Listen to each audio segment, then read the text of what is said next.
Welcome to The Explainer. Today, we're going to break down a concept that can literally transform a struggling, blame-filled workplace into a collaborative powerhouse. It's all about something called the outward mindset.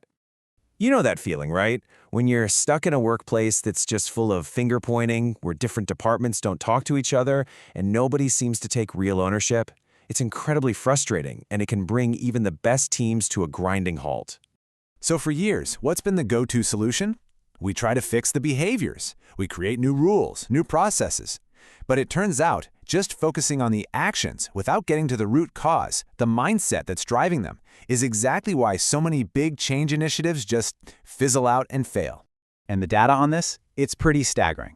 A McKinsey study found that organizations that actually focus on mindset right from the get-go are 4 times more likely to succeed with their change efforts.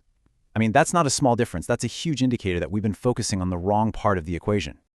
Okay, so if it's all about mindset, what are we actually talking about here? Well, it really all boils down to 2 completely opposite ways of seeing the world and seeing the people around you, the inward and the outward mindset. So first up, you've got the inward mindset. Think of it like this. You are the center of your own universe. Your goals, your objectives, your problems, that's what matters most. And from that point of view, other people start to look less like people and more like objects. They're either vehicles that can help you, obstacles that are in your way, or they're just, irrelevant. And then you have the outward mindset, which is a total 180. It's all about seeing beyond yourself. You actually become aware of the needs, the goals, and the challenges of the people around you. You see them as actual people, and your focus naturally shifts from my results to our collective results. And when you put them side by side like this, the difference is it's night and day, right? The inward mindset with that intense focus on self almost always creates conflict and blame. But the outward mindset, that's what really sparks genuine collaboration and innovation. You know, this quote from a VP at Outfit 7 just hits the nail on the head. He says it's an eye-opener, because once you truly see this distinction, you can't unsee it. It fundamentally changes how you look at every interaction. Okay, so this all sounds great in theory, right? But what does it actually look like in the real world? Well, to see just how powerful this shift can be, let's dive into one of the most incredible corporate turnaround stories of our time. Let's talk about Ford. So picture this. The year is 2006, and Ford Motor Company is in a complete free fall. The company is just hemorrhaging cash, they're losing their spot in the market, and honestly, they're on the verge of total collapse. And when I say free fall, I'm not kidding. To put a number on it, they were staring down a $17 billion annual loss. I mean, that's just a mind-boggling number. It's hard to even wrap your head around. So what was going on? The problem wasn't just the cars, it was the culture. It was completely paralyzed by that inward mindset we just talked about. Get this, at the big executive meetings, every single performance chart was green for on track. This was happening even as the company was literally failing. And why? Because in that culture, admitting you had a problem was a career-ending move. Everyone was just trying to protect themselves. So in walks the new CEO, Alan Mulally, right into this mess. And he just knows that you can't fix problems you pretend don't exist. So he lays down a new, very simple rule for his big weekly meetings. Just tell the truth. He said, I want to see the red charts. Show me where we're failing. But for weeks, nothing. Crickets. Just a sea of green charts. Then, one executive, a guy named Mark Fields, decides to take this huge, career-on-the-line risk. He puts up a red chart.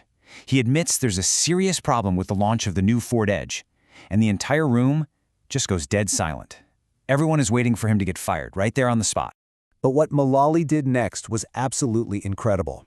He starts clapping. He actually says, Mark, thanks for the visibility. And then he turns to the room and asks this one simple question that changes everything. Who can help Mark with that?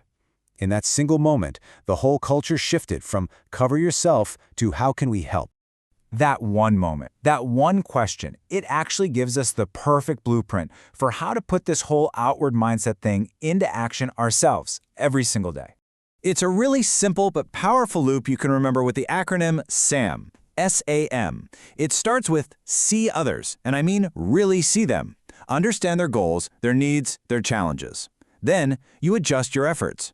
Based on what you now see, how can you be more helpful? And finally, you measure your impact.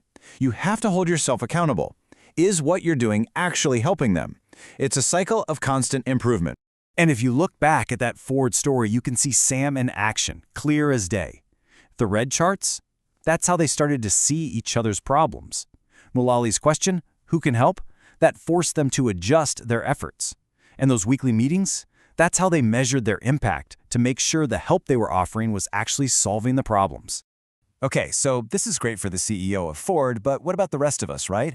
Well, the good news is you don't need to be facing a multi-billion-dollar crisis to make this shift. You can start, right now, wherever you are. So, where do you even begin? Well, here are a few key moves. And the first one is maybe the biggest.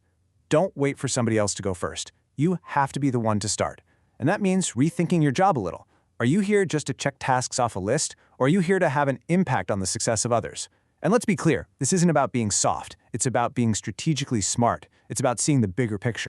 Look, at the end of the day, what this all comes down to is that one small, intentional shift in your own mindset can kick off this incredible ripple effect of massive positive change.